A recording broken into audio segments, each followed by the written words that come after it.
Good afternoon. My name is Dan Wright, and I'm your host for TechDiver Chronicles 3. And today, my guest is Gary Gentile, esteemed author and diver. So, Gary, tell us about how you got your start in diving. Well, after we grew up, and then I started doing real caves, and Tom and I went out to Virginia, West Virginia, and of course Pennsylvania. And I had books on all of these states that showed where the caves were located. So Tom and I did this one cave. It was a sinkhole, 50 feet deep.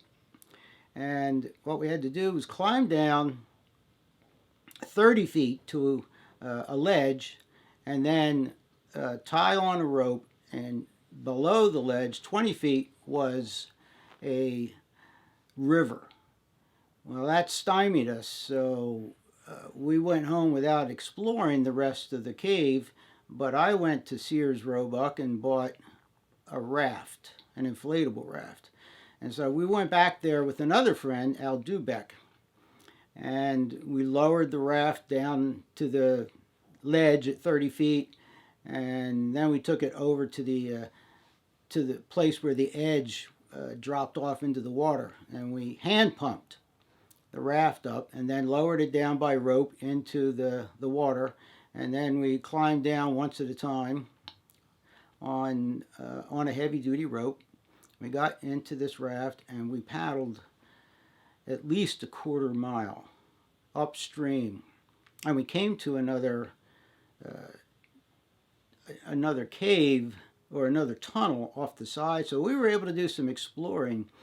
But as we went up further, we got up to about half a mile. The ceiling kept dropping more and more and more until we could not go any farther because the ceiling dropped right down to the water's top surface. And I dropped a line into the water with a weight and then measured it, dropped it down into the bottom and measured it. It was 52 feet and it was crystal clear.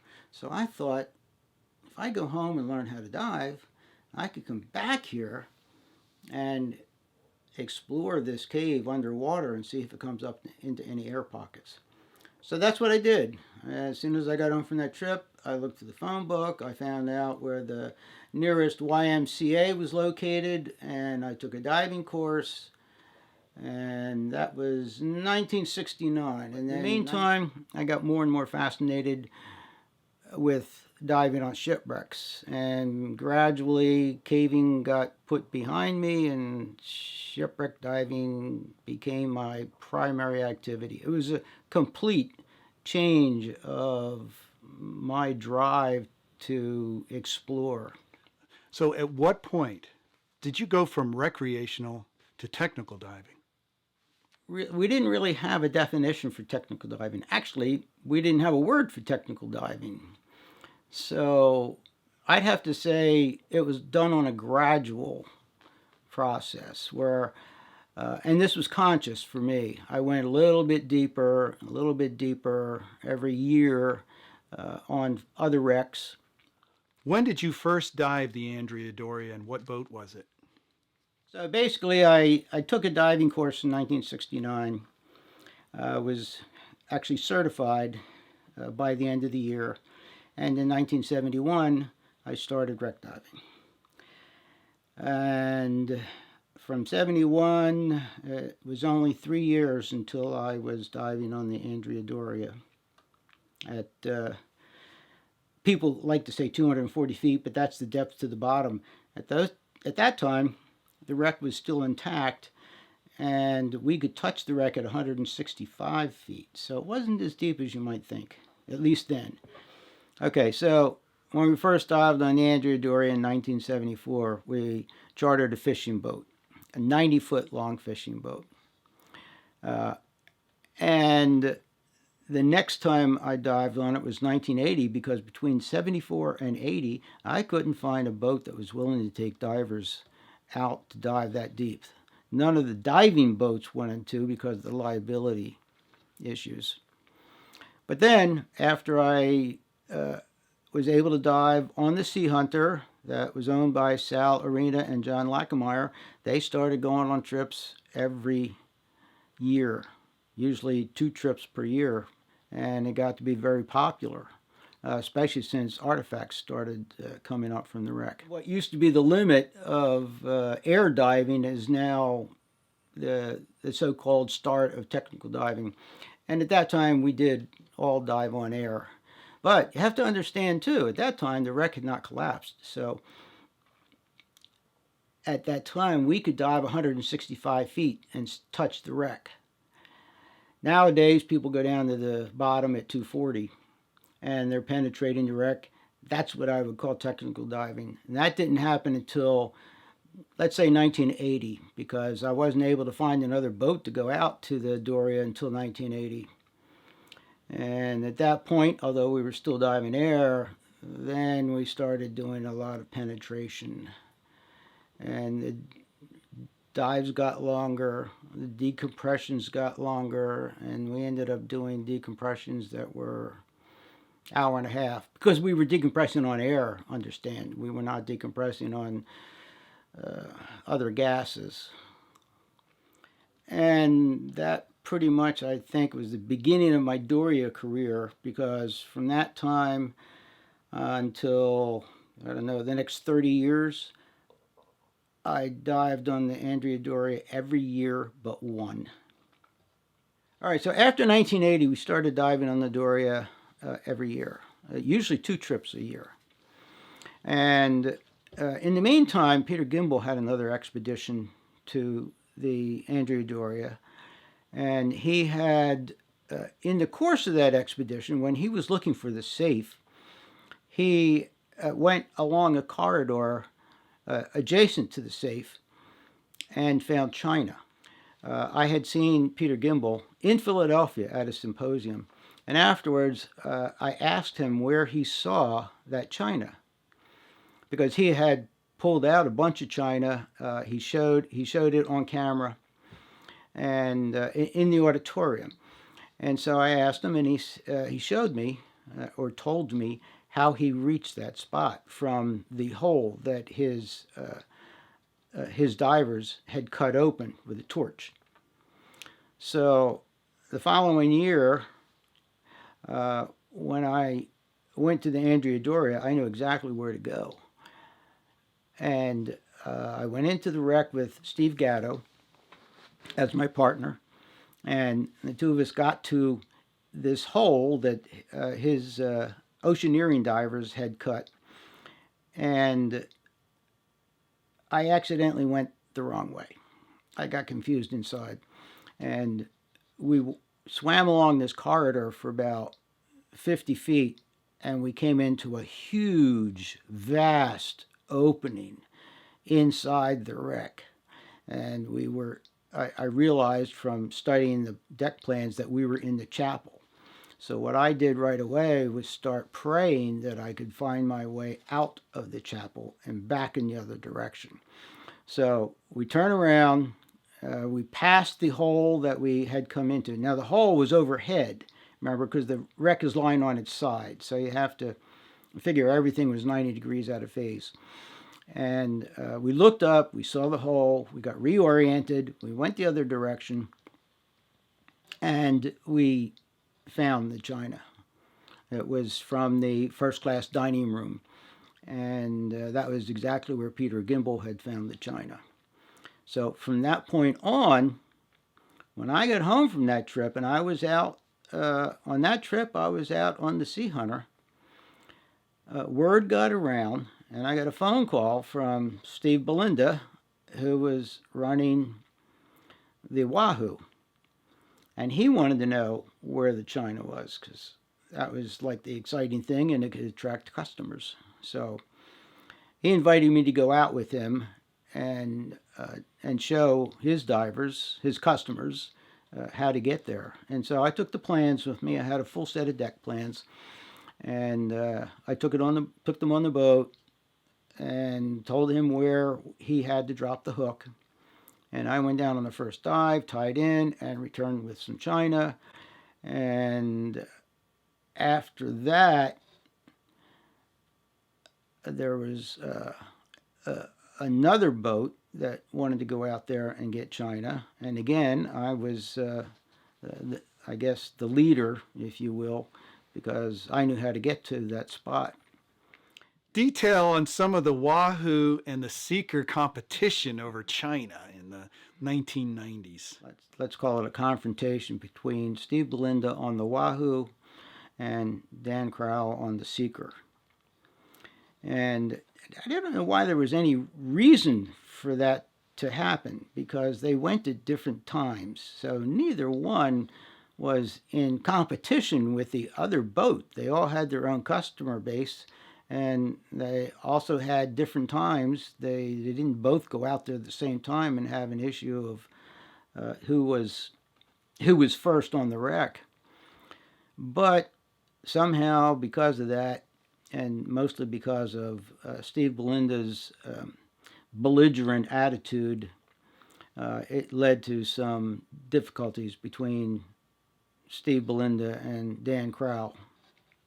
I was diving with Steve Belinda after the Sea Hunter stopped running trips out there and out to the Doria. And so we had this one trip. There was a whole group of Italians with us. And they, as you can imagine, they were very excited to be on the Andrea Doria, since it was a ship that was owned by their own country. And the problem was that only one of them spoke English. So we had an issue with language in explaining our safety measures. So, and there was one who knew half of the language, so he was getting part of it. But mostly we had to talk with one person, and he had to tell the rest of the crew, the rest of the Italian crew, about the safety measures. And they were all very good. They were very compliant. They were safe. This was a deep dive for most of them. They were not real big technical divers, but they didn't overstrain themselves, and they had a nice, safe trip. But one of the problems was, in the safety issue, is that Janice Beezer was running the trip, not Steve Belinda. And she had not put out the safety line. Now, the safety line, it's like a buoy on the back on a rope, and you throw it off the stern, and it floats away for 100 feet, maybe 200 feet, and you tie it off. That way, if somebody comes up from the bottom or gets peeled off the anchor line and they drift past the boat, they can grab onto this rope, and then those of us, crew members on the boat, can haul them back in. So, so I was sitting at a table with John Moyer and Billy Deans. All three of us were crew members. And we started talking about what we could do and explain to the Italians about the safety measures. And Janet had forgotten to put out the safety line. So three of us are discussing this, and we're saying, all right, well, here's what we're going to do. Since we don't have good communication language because they're speaking Italian, and we can't call out to them in the water in words that they would understand, so what we need to do is get out the safety line. And Janet said, we're not using the safety line. Now, I don't know why she said this, why she would say it, because it made no sense. But she said, we're not using the safety line. And that's it. Well, she walked away from the table. The three of us are in awe. And we're like, hey, look, it's up to us to protect these Italians. If they need help, we need to be the ones to help them. So we started making our own plans about how we're going to do this without a safety line. And we said, well, how about if we take the inflatable boat and we get that in the water and have the motor mounted on it already, so that if somebody comes up and they're behind the boat waving their hand, one of us can jump in, get the motor going, and go after them. Well, Janet overheard us when she had already given us instructions not to worry about the safety of the Italians. And she came back to the table and she said, I don't give a fuck about the Italians. They can fucking die for all I care. But you are causing a mutiny. So I don't want you to talk anything about this issue anymore. And she walked away. Now, I can't imagine any human being saying that, much less the captain of the vessel that they were chartering. But that is what led to the contention. So, because we had started to discuss about safety after Janet told us not to, after we got home from the trip, Steve Belinda called each one of us and told us that we were banned from his boat forever. And I was scheduled to be on the next trip. He said, you're off that trip, so don't come. And all three of us went home. We never got to go back on the Wahoo again because of that. So I just called up Dan, and he signed me on to go with him. When I quoted her, that was a direct quote, word for word. And I never got to go back on the Wahoo. I went on for years with Dan Kroll, diving the Doria, being a crew member. And the controversy went on between Belinda and Dan Crowell, even though Crowell was not really involved in the controversy at all. It was brought to him. And so I basically got fired from the Wahoo. And previous to that, I think a year or two before, Steve Belinda had given all the crew members a jacket, the Wahoo jacket that had Wahoo printed on it, and our names. So on the right side of the jacket, it said crew, just CREW, and it had my name on it, on the jacket. So when I got home from that trip, I went to a local shop of some kind, and I had them embroidered an EX dash in front of the word crew, so that my jacket read X crew of the Wahoo. And I started wearing that on every trip I went on, not just to the Doria, but to every other trip. And word got around, and I'd go out on a dive sometime with people I didn't even know, and they say, oh, I heard about the jacket. I want to see it. And the people were taking pictures of me because I wanted a picture of the jacket with X crew. And as you can imagine, Steve Belinda was not held in very high regard by a lot of people because of that. Okay, now if we're talking about controversy, we had another one. When I was still crewing for the Wahoo, and Steve called me up one day. He had 2 trips planned for July. He called me up in June. He said, we're going to have another trip in June. And I said, well, that's pretty early, but what's... He said, yeah, I know, but we want to get out there early this year. So this was based on the fact, as I later learned, I didn't know why at first, but I later learned that the previous year, members of Dan Crowell's boat had discovered an entrance that led to the second-class China area. And they brought out a lot of second-class China. And Belinda heard about it, and so he decided that we were going to go out there before, on the subsequent year, we were going to go out there before the Seeker was scheduled to go out there. And that's the whole reason for this trip. So in the meantime, word got around back to the Seeker, and what their crew did was they built a gate out of steel, the same dimensions of the opening that they had to use to get to the second-class China area. And they had an even earlier trip. before Steve Belinda's trip. And they went out there on the Seeker, and they installed this gate so that no one could get there unless they had the key. Oh, the gate was locked with a key. So I went out with Gary Gilligan, who was my often my my partner, and we got down to where we were supposed to tie in, because Steve Belinda told us to tie in there, and we went up to this place where the gate was located, and here was a sign, a plastic sign that had been put there by the, well, you'll hear it. Closed for inventory. Please use alternate entrance. Thank you. Crew and patrons of Seeker.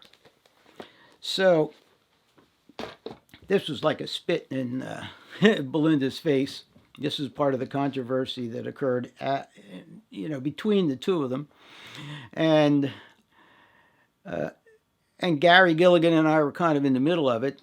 So we brought the sign up to show what we had found. And then,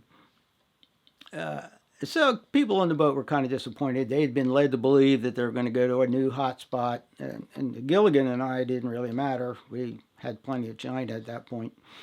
But he and I went down the next dive. And, well, I studied the plans, and I said, there are other ways to get there. And I found another way to get to that spot. So he and I went down together, and when we got on the wreck, there was a corridor, which the way the ship is oriented now is a vertical corridor. So I dropped down the corridor, and Gilligan was going to be my backup. He was staying up, he was up high on the outside of the ship, and he was holding a light shining down at me. So when I got down the bottom, I could look up and see him. And I got down to about 25 feet, and I turned to the forward part of the ship because there was a corridor there that was going to lead up into that same room. Well, I only went about 10 or 15 feet, and as I was swimming along, looking down, I saw a room full of china. It was third-class china, which no one had at that time. And it all had the Italian markings on it, and they were all cups and saucers in beautiful condition. I mean, the size of a large closet, and it was completely filled with china. And so I went back to the opening, I looked up at Gilligan, and I waved for him to come down. So he came down, I took him over to the spot, and we filled our bags with china.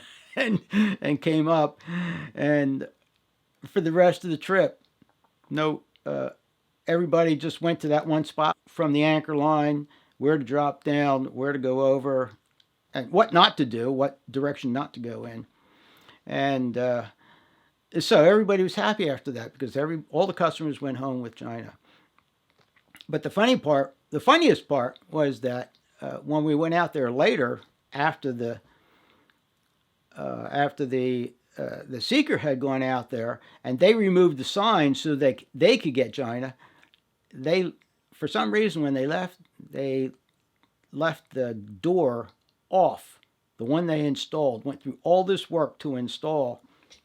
And then I went out there again with Belinda on the Wahoo, and even though that gate was open, no one went there.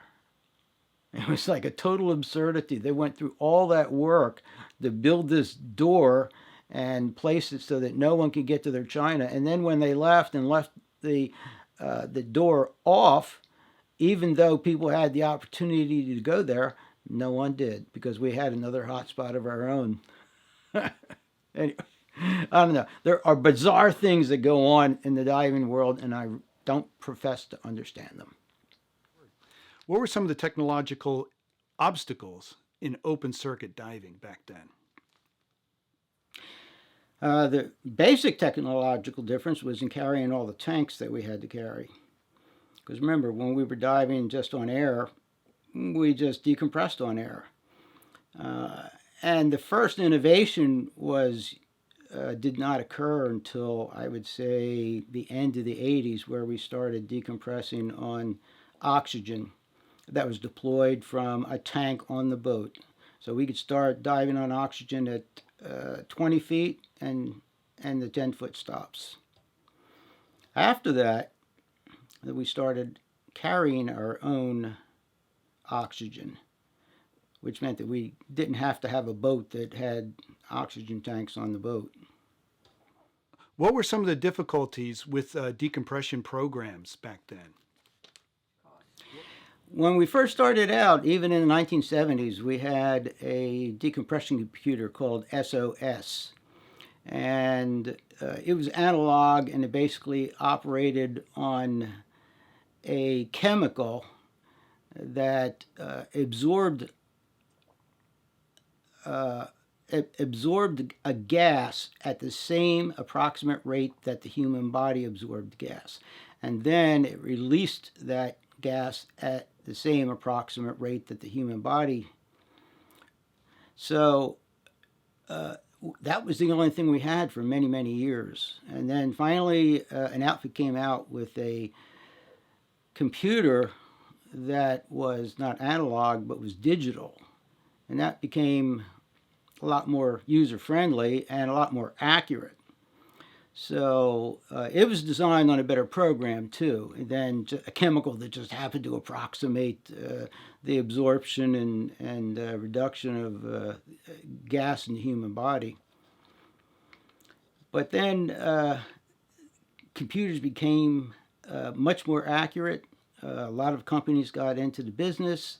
They developed their own programs, and they became a lot safer. The earlier ones, I know. Oh, I personally got bent once on on that first one, the SOS, and had to be taken to a recompression chamber. But after we got the digital computers, then things started really growing from there. Now, the problem we had later on, not a problem, but the difference was that later on we started carrying not just oxygen, but we also carried nitrox for decompression, and that helped to reduce the length of time. For example, when I was diving with Gary Gilligan as my partner on the Andrea Doria, we would have to decompress on our own tanks for 90 minutes. But once we had the ability to start diving on mixed gas, which is nitrox, it's a mixed gas. It's a gas containing oxygen and nitrogen. Then we were able to accelerate the decompression so that we could do the same length of bottom time, 20 to 25 minutes, and be out of the water with having to decompress for only 60 minutes instead of 90 minutes. Describe the Ostfriesland expedition from beginning to end. And let me tell you how we built up to that point. For one thing, I met Ken Clayton in Florida in 1988, and we were diving on the Wilkes-Barre at a depth of 250 feet on air. Well, it just so happened the following year I started doing intensive work on my book, Shipwrecks of Virginia. And when I did that, I did a lot of research into the Billy Mitchell's wrecks, which were 8 German vessels that had been taken from Germany after the war and were used for tests. So after the tests were done, there was a limit on how long the government was allowed to keep those vessels. It was called the London Limitation Treaty, and they had to be scuttled before 1921. So we basically, when I met Ken again, and this is ironic, I was doing research on my Virginia book, which is where the Billy Mitchell wrecks are located. And that very night, I was doing a slide presentation outside of DC. And Ken Clayton attended that. And he pulled me aside before I got to do my presentation, and he held this folder in front of me, and he said, "Have you ever heard of this?" And he's showing me a picture of the Ostfriesland. And I said, "Ken, I just spent all day doing research on the Ostfriesland." And that was the moment when our expedition began. So in order to do that, we had a lot of other challenges, what kind of gas we were going to use. And while we were talking that over, we decided, well, we've got to learn somewhat about doing deep dives by using these saddle tanks, or sling bottles, as the cave divers refer to them. And we went to another wreck first, which was called by the fishermen the British aircraft carrier. I have no idea where they came up with that name, but we learned afterwards why it looked like an aircraft carrier on a depth finder, because the Washington was, I think, 600 feet long, and it was lying upside down. It was scuttled also in accordance with the London Limitation Treaty. And it was lying on the bottom upside down. So the so-called bottom, which was now the top of the wreck, looked like the flight deck of an aircraft carrier. And it turned out to be the battleship Washington, which was what we expected, because I had done some research to determine the approximate location, and it happened to jive with the numbers, the location that Ken Clayton was able to get from a fishing buddy of his. So we did that dive first. It was 290 feet. Now, there's a couple of things you need to know about this dive, which are really interesting. One is that we hoped that the wreck was lying intact and upright, and therefore it probably wouldn't be 290 feet. We figured it might be like 250, which is what we had been diving on the Wilkes-Barre in Florida. Well, as it turned out, it wasn't. It was deeper than that, and the wreck had tipped over. It was upside down, and so it was deeper than we expected. We didn't touch the wreck until we got to 200 and I think it was 265, 270 feet. And we were still above the sand. So we dropped off the edge. Now let me give you the go get here. I was diving with Ken Clayton. We also had Steve Gatto and Tom Packer as a team, and we had John Holbert and Greg Massey. And we went in the water in sequence as teams. Well, when I got to the bottom, where the wreck was located, I felt pretty good, even though I was at 270 feet. And remember, we're still diving air. Well, then we dropped off the edge and we dropped down to the sand. And we got down to the bottom, and I don't know if you people remember what it was like in the old days of television, where if you were changing channels and you got on the wrong channel, one that did not have reception in your area, you got a screen that was all fuzzy. It was like black and white dots. And honestly, that's what I saw on the bottom. It was as if I were looking through a screen of all these dots, and I could see what was behind them. I could see the wreck, but I was really, well, just to be honest, I was narked. I'd never been that way before. But I was still conscious of what I was doing, and so when Ken turned around on the sand, I dropped down into a washout. And I got to the bottom of the washout, and I looked at my depth gauge, and it read 289 feet. And I thought, oh, it can't be 289. That's not good. So I basically pushed my depth gauge down into the sand until it flipped over and showed 290. Just so I could say I dove to 290 feet instead of 289. All right, so then we came up from that dive, and we're doing decompression, and I was up around 30 to 40 feet, I think, and Steve and Tom were up above me. They were about at the 20-foot stop. And they keep coming down to me, grabbing my depth gauge. It was all, I had a panel which had several gauges in it, a tank pressure gauge and a compass and my depth gauge. And they would look at my depth gauge and then scutter back up the anchor line to their depth. And then one time Steve would come down, and then another time Tom would come down. I was like, what the heck are these people doing? They can't be docked at 20 feet. All right, so what happened was when we got on the boat, and we were all talking about it, Steve and Tom were both using analog depth gauges. And when they got down to 290 feet, or at least onto the seabed, a depth gauge exceeded its depth rating. And it had a needle that swept around on a spring. Well, the needle swept around so far that the spring got bent out of shape. So then when we got up to decompress, they didn't know what depth where they were decompressing because their gauges were reading that like they were on the surface.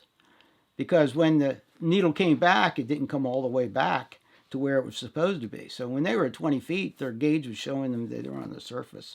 And so they had to come down to me to see where I was decompressing, estimate the distance between me and where they were decompressing in order to find their own level.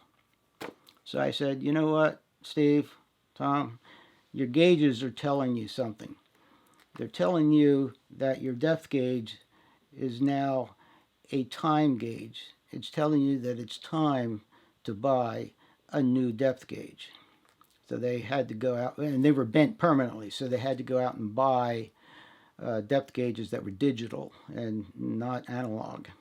All right, but the other funny thing, and this went on for 6 years, on the surface, Ken compared his depth gauge with mine, and his depth gauge read 284 feet. And he said, how did you get 290 feet? And I said, well, there was a washout there, so I just went down into the washout. You know, he was really perturbed that I got deeper than he was. Now, this became an ongoing competition that lasted 6 years. And I'll give you the end of it now, but in 1995, we dived on the Frankfurt, which was the last wreck of the Billy Mitchell fleet that we hadn't found. And I got a bottom. And my dive buddies, we had 2 4-person teams. I was diving with Steve Gatto, Tom Packer, and John Hobart. And Ken Clayton was diving with 3 other divers whose names I don't remember. And when we came back to the surface, the first thing he did was grab my depth gauge. And I had 417 feet, and his depth gauge had 421. So he finally beat me by 4 feet. But he was happy. That was the day that he got deeper than I did. Now, I admit that during that time, one time we dived on one of the destroyers. We didn't know which one at the time. And it was supposed to be 340 feet deep. So when we got down to the bottom, the anchor line had a belly in it where it was sagging, and then it went up to the to the grapnel where it had hung in the wreck. Well, when I got to the bottom of that belly, I looked at Ken, and he was right in front of me, and I dropped off, touched the bottom, pushed my depth gauge into the sand, came back up to the belly, and then Ken turned around and saw me still behind him, so he didn't know that I had played a joke on him and dropped down to 340 and came back again. So when we got on the boat, he couldn't figure out how I got 20 feet deeper than he did. That really did not make him happy. And like I said, we had this going on for 6 years, from the Washington trip all the way to the Frankfurt trip in 1975. Which one did you do first? Did you do the Lusitania or the Ostfriesland? On the Ostfriesland dive, we did not have any way of calculating decompression times. So we had a friend who was helping cave divers by developing a program that he called DCAP, and that was helping cave divers to dive deeper on air when they had been diving on air and were now going to breathe some mixture. We told Bill Hamilton how deep we were going, on 380 feet, and he developed a program to take us that deep, and he gave us 5 depths. One was a 5-minute bottom time, 8-minute, 11-minute, 16-minute. That's 4. I think he did a 21, but we never used it. But the reason was that once we got in the water, we had to follow this scheme. Now, so if we went down there and we were only down, let's say, 6 minutes, we didn't have a table for 6 minutes. Our next table was 8 minutes, so we had to go by that profile, which was written out. I mean, we actually wrote it out, took it down on a slate. And to do this one dive, it took Bill Hamilton's computer all day long, 8 hours, to make those tables. Now, I know that sounds fantastic by today's standards, where you just look at your gauge and push a button and you've got it instantaneously. But this is the way it was when it started. And that was only good for 380 feet for those 5 time limits. If we wanted to go to 360 feet or 400 feet, we had to get an entire new system, which took all day long for his computer to pump out. Plus, it cost us $400 for that one decompression schedule. So, on the Ostfriesland, we had a preset schedule that we had to decompress by, and that was in 1990. By 1994, computer companies had come out with computers that could do the same calculation in seconds instead of hours. And so then we have the time period of wrist-mounted computers, where we each took our own computer, which not only was a schedule, but it accounted for the time that it took to reach the bottom and the time it took to reach the decompression stops afterwards. So we had a lot more leniency that way, and we were able to calculate on the computer which gases to breathe at which depths. On the Ostfriesland, it was preset. We had the stop at a particular stop, like 130 feet to dive on nitrox 32, and 50 feet to dive on a different nitrox mix, and then at 20 feet and 10 feet we went on oxygen. Well, now on the Lusitania, technology had advanced so far in those 4 years that we were able to do it much easier and do it on the fly, basically. And we could mix our own gas, because on that trip we took 2 compressors with us. And for the first week, we had preset gas that we had ordered from the gas company. But after we ran out, then we had to blend our own gas. And we were able to do that on our own and generate the decompression schedules that we had to take for that particular blend. And built into that was which depths to decompress on when we were at 130 feet, which would be nitrox 32, or 110 feet, which would be nitrox 35, and then various other mixes. We took another intermittent mix, and then we ended up breathing oxygen that was supplied from the surface at 20 feet and 10 feet. So that was the biggest change. I mean, the technology changed so fast in 4 years that it was almost unbelievable to deal with. It felt so much safer to dive it that way. When we were on air in the old days, I felt fear from being deep. Now, I felt aware of it. I don't mean I was scared, but I was aware of it. I was aware of my depth, let's put it that way. I could taste the depth in the air. And like you just said, that's gone now. You don't have that. Describe your long battle with NOAA during the 80s to allow you the right to dive the USS Monitor. Right. So the whole thing for me started in '84.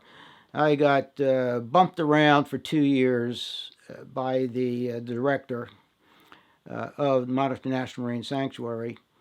And finally we tried to go to court. We got bumped out again. So I had to fight NOAA. Okay, so Peter said that he would do the case for me pro bono. I had to pay all the expenses.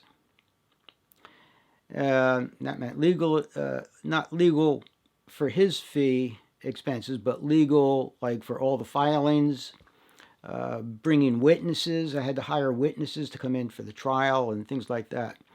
So it still cost me, I don't know, tens of thousands of dollars. In fact, by the time we got to trial, I had to borrow $20,000 for two reasons. One, I was starting my publishing business, but the other part was that I had to pay all the expenses to bring in witnesses to testify in my behalf. So, that being said, we worked on this. And I also helped with the writing. I would, when Peter was done work, I would meet him at Wilmington, Delaware, which was an hour drive from where I lived in Philly. And we would work until 10, 11, 12 o'clock at night. One night, I arrived at his place at 6 o'clock, and we worked until 8 o'clock the following morning without a break. From 1984, it took us 5 years just to get to trial. The first two was before I met Peter Hess, and then it took, well, to give you an idea, at one time I had written 51 unanswered letters from NOAA, the National Oceanic and Atmospheric Administration. They just stonewalled me by not answering my letters, not even answering my questions.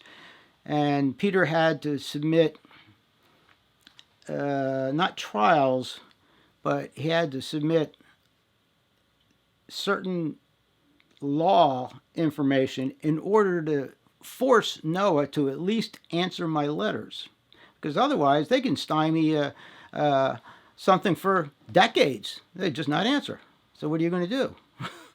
Well, the real issue is that NOAA, as a lot of other agencies, uses an ALJ, which is administrative law judge. In other words, you can't go to a regular court where you have an unbiased judge. You go to an ALJ who is paid by NOAA. So he's obviously starting off totally biased for NOAA. So a high percentage of cases are found on NOAA's side because the judge is being paid by NOAA. And they're very unlikely to lose a lot of cases, so to speak, for NOAA, because guess what? They'll get fired and they'll hire somebody else. So altogether, after I met Peter, it took us 3 more years of letter writing to reach the point where we finally could have a trial.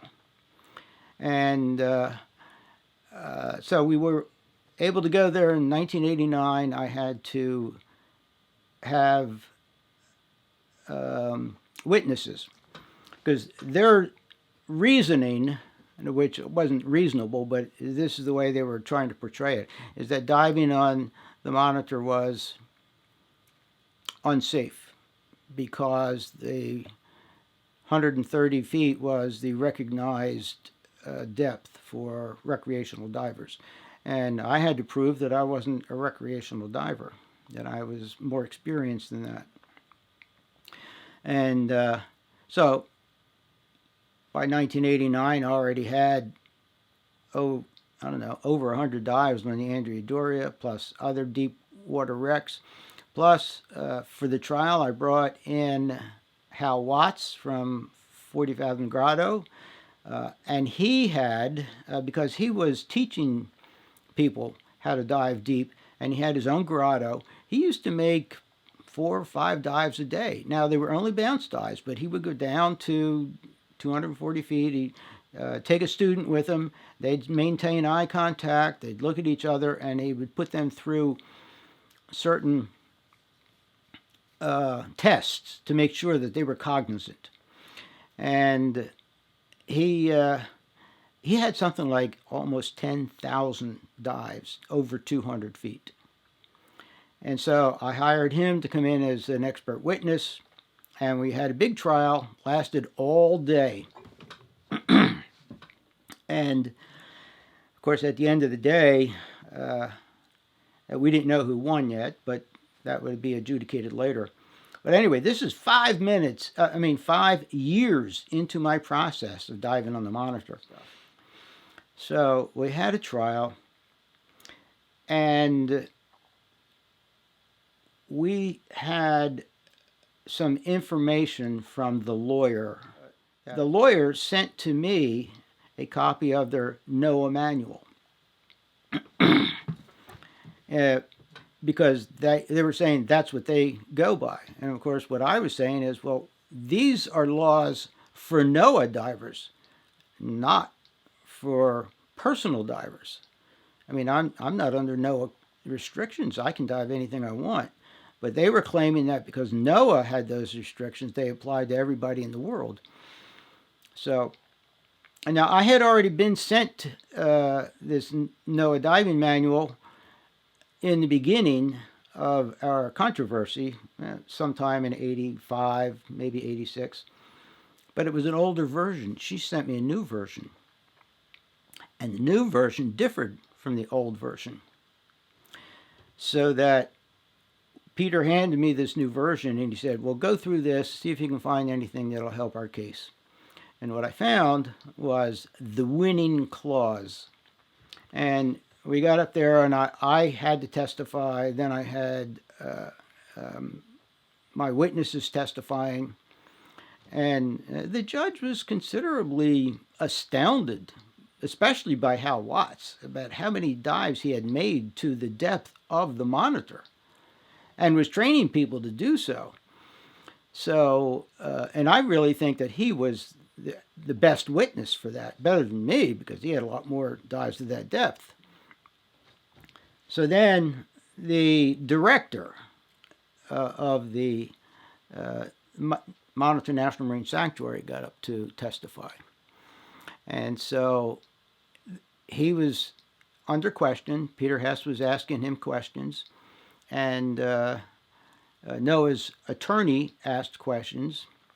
And then the judge wanted some clarification. Now, see, this is a different type of court. The judge is actually, because it's not a jury trial, and it's not a criminal offense. So the judge wanted clarifications on certain things that he didn't understand. So here was the difference between the first manual and the second manual. The second one had mentioned the other people who had dived on the monitor and every expedition that NOAA had made, and some slight particulars about it, like what they did, what they accomplished, were they taking videography, were they taking still photos, and what kind of studies were they doing. And it also said in there that in the early 1980s or late 1970s, and I don't remember which, NOAA had allowed Jacques Cousteau to dive on the monitor. They gave him a permit. Now, this information was not in the first volume that had been sent to me by the director, who knew that that phrase wasn't in there. It was given to me by the new lawyer. He didn't know anything about it. And it turned out that he submitted an application for a permit to dive on the monitor, and he got straight through. Within days, he got a permit to take his crew down there and dive on the monitor and do videography for a television show.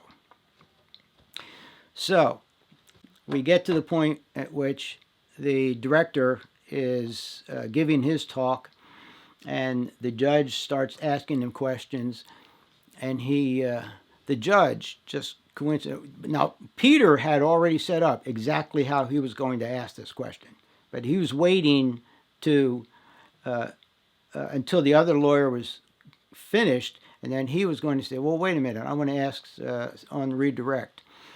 And so instead of that, the judge started asking him questions. And so he's on the witness stand, and the judge says, now, so you're saying that the only divers on the monitor were Noah people? And he said, yes.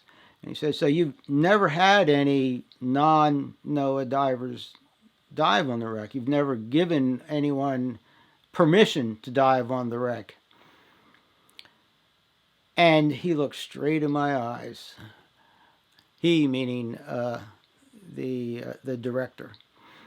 He looked right at me, and I just gazed away like this, like nothing was happening. I picked up a glass of water, and I took a sip. And Peter's like chomping at the bit, and he said, no. And Peter immediately started to jump up and say, Your Honor, I want to find some fault with his testimony. And I held Peter down. And the judge asked a couple more questions, and he said, okay, I understand. Then I let Peter go. And he stood up and said, I want to make notice of the fact that Noah did, in fact, allow recreational divers to dive on the wreck. And he read it right out of the book. And here's the funny part, funnier than that, is that the judge, in the beginning of the trial, he said, I don't want you to tell me anything that's already printed. If there's information printed, you just send me a copy of that. I don't want to waste time talking about something that's already printed. And Peter said, well, if you go to page 237 or whatever page number it was, you'll read about the Jacques Cousteau expedition. And so the judge starts looking through this, and he was so astonished, he read the whole thing into the record because he could hardly believe it when he was just told by the director that this had never been done. And he read the whole paragraph. And then he adjourned the case because he was the director was the last witness.